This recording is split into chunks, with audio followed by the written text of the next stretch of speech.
Hello super hero lovers, আজ আমি হাজির হয়েছি মার্বেল স্টুডিওর ইকো সিরিজের এক্সপ্লেন নিয়ে। এই ভিডিওতে আমি এপিসোড 1 এর এক্সপ্লেন করব, কিন্তু তার আগে যদি আপনারা হকাই সিরিজ না দেখেছেন তো সেটাকে দেখে নেবেন, নইলে মায়াকে চিনতে পারবেন না। আর পারলে নেটফ্লিক্সের ডেয়ারডেভিলও দেখে নেবেন। ওকে, তাহলে আর বেশি কথা না বাড়িয়ে চলুন শুরু করি আজকের এই নতুন ভিডিওটি। এপিসোডের শুরুতে আমাদের এক আলাদা সময় দেখানো হয়, আর এখানের এই মানুষজন ম্যাজিক্যাল টাইপ এক জায়গায় আছে। যদিও এদের আসল পরিচিত আমরা এখনো জানতে পারিনি, পরবর্তী এপিসোডগুলোতে হয়তো জানতে পারবো। কিন্তু আমি যেহেতু এপিসোড ওয়াইজ এগিয়ে যাচ্ছি, তাই আমি এদের ব্যাপারে এখন কিছু জানতে পারিনি। এখানে এরা এক প্রকার জল পান করে আর নিজের মধ্যে কিছু সুপার পাওয়ার অনুভব করে, আর একটি পাখি এসে এই মহিলার হাতে বসে। হঠাৎ তখন তাদের সেই স্থানটি ভাঙতে শুরু করে। তাদের মধ্যে সেই মহিলাটি সবাইকে বাঁচাবার জন্য পুরো জায়গাটিকে নিজের হাতে করে ধরে নেয়। সবাই এক এক করে সেখানের সেই জলের সাহায্যে কোথাও চলে যায়, আর শেষে সেই মহিলাটিও চলে যায়।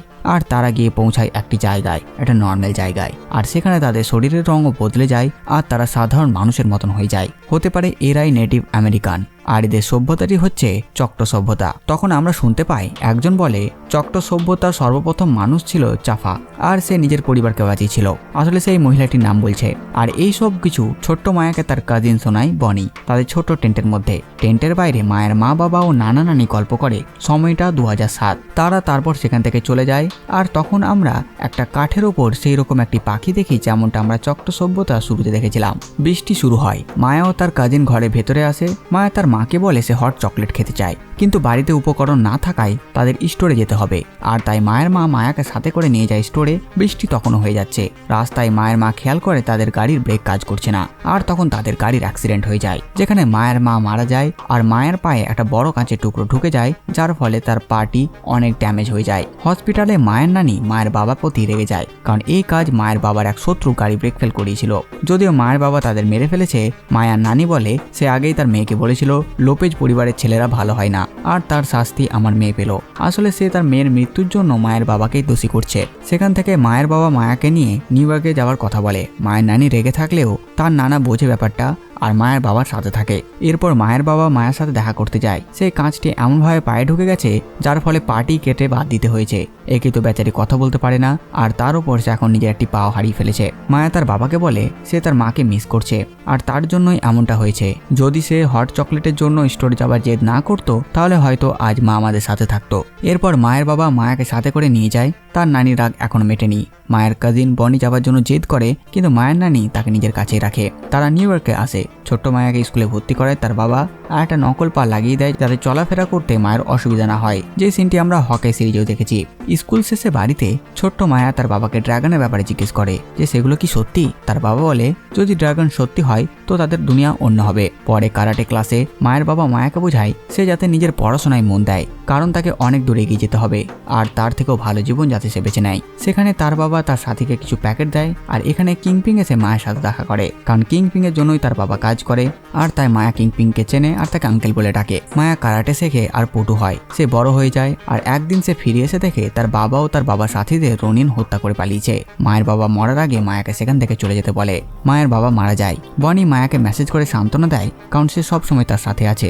এরপর একদিন মায়াকে রাস্তায় পুলিশ ধরে নেয়। তখন সেখানে কিংপিং এসে উপস্থিত হয়, আর পুলিশ কোনো প্রশ্ন না করে মায়াকে ছেড়ে দেয়। কিংপিং নিজের সাথে করে মায়াকে নিয়ে যায়। তাকে কিংপিং বলে তার বাবা তার খুব কাছের ছিল, আর মায়া তুমি একা নাও, আমরা তোমার পরিবার। আর তাকে নিজের ব্যাপারে বলে যে যখন সে ছোট্ট ছিল মাত্র 12 বছরে, তখন তার বাবাকে হত্যা করা হয়।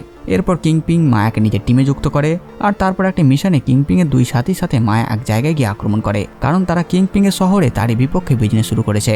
এরা তিনজন তাদের অনেককেই মেরে ফেলে, আর তখন সেখানে ডেয়ারডেভিল লুকিয়ে ছিল, আর সে মায়ের ওপর আক্রমণ করে। দুজনের মধ্যে ফাইট হয়, কারণ এদের ওপর ডেয়ারডেভিল নজর রেখেছিল, আর হঠাৎ মায়া তাদের উপর অ্যাটাক করেছে। ফলে ডেয়ারডেভিলের প্ল্যান ভ্রষ্ট হয়েছে। মায়ের সাথে লড়াই করতে করতে হঠাৎ ডেয়ারডেভিল সেখান থেকে চলে যায়। এবার যেহেতু এই সময়টা অনেক আগেকার, মানে বর্তমান এমসি সময়ের আগেকার, আর তাই এখানে ডেয়ারডেভিলের কস্টিউম নেটফ্লিক্সের মতন রেড, আমাদের সিহাল্কের মতো ইয়েলো না। কিংপিং খুশি হয় মায়ের কাজ দেখে, কারণ তার সাথীরা কেউ ডেয়ারডেভিলের সাথে মোকাবিলা করতে পারেনি, কিন্তু মায়া করেছে। এরপর সে কিংপিং এর জন্য অনেক কাজ করে, আর সে কিংপিং এর খাস হয়ে যায়। এরপর সে রনিন মানে হকাইয়ের পেছনে লাগে নিজের বাবার প্রতিশোধ নিতে, কিন্তু হকাইয়ের কাছে সে জানতে পারে তার বাবাকে তারই বস মারা করিয়েছে, মানে কিংপিংই হচ্ছে তার পেছনে আসল দোষী। এরপর মায়া কিংপিং এর কাছে যায় আর তাকে গুলি করে। 5 মাস কেটে যায়। মায়াকে গুলি লেগেছে, আর সে একটু আহত। তবুও সে নিজের পেটে কাপড় বাঁধে আর নিজের বাইক নিয়ে অক্লাহোমার বাড়ির উদ্দেশ্যে রওনা দেয়, যেখানে ছোটবেলায় সে আর বনি খেলা করত। একটা ইটের কাছে চাবি নিয়ে সে দরজা খুলে ঘরের ভেতরে প্রবেশ করে আর সেখানে নিজের পেটে সে ক্ষতটা সেলাই করে। সকালে সে তার একজন কাজিন বিস্কিটের দেখা পায়। মায়া বিস্কিটকে বলে সে এখানে একটা কাজে এসেছে আর সে এখানে এসেছে সেটা যাতে বনি জানতে না পারে। একটু পর মায়া আবার বাইক নিয়ে বেরিয়ে যায়। রাস্তায় সে দূর থেকে বনিকে দেখে আর তারপর সেখান থেকেও চলে যায়। বনি একজন প্যারামেডিক। এরপর মায়া একটি স্কেটিং এর দোকানে গিয়ে একজনের সাথে দেখা করে। সেখানে তার সেই ক্ষতর ভালো ট্রিটমেন্টও হয়। এরপর সেই লোকটির সাথে মায়া একটি উঁচু টাওয়ারে ওঠে আর সেখানে রাখা একটি দূরবীনে দিয়ে বনিকে দেখে। লোকটি মায়াকে বলে তুমি এখানে এসেছো আর এটা যদি বনি জানতে পারে যে তুমি তার সঙ্গে দেখা করনি তাহলে সে খুব দুঃখ পাবে। সেখানে মায়া সেই লোকটিকে কিংপিং এর ফিশ শিপিং দেখায়, কারণ এখন মায়া কিংপিং এর বিরুদ্ধে গেছে। সেই লোকটি মায়াকে বলে আমাদের সাক্ষাৎই হয়নি আর কথাও না, এই বলে সে সেখান থেকে চলে যায়, কারণ সে কিংপিং এর নাম শুনে ভয় পেয়ে যায়। ওদিকে কিংপিং এর চোখে একটা ব্যান্ডেজ আর তার জ্ঞান ফিরেছে, মানে সেই দিন মায়া কিংপিং এর চোখে গুলি করেছিল। তো বাস বন্ধুরা, এই ভিডিওতে বাস এতটুকুই। আপনারা কমেন্ট করে জানান ভিডিও আপনাদের কেমন লাগলো, সাথে সাথে আমার এই কাজ যেটা আপনাদের ভালো লাগে ভিডিওটিকে লাইক চ্যানেল সাবস্ক্রাইব করে দেবেন। তো আমি আসছি আবার নতুন ভিডিও নিয়ে। আমি প্রিন্স সালমান আর আপনারা দেখছিলেন বাংলা কমিক্স।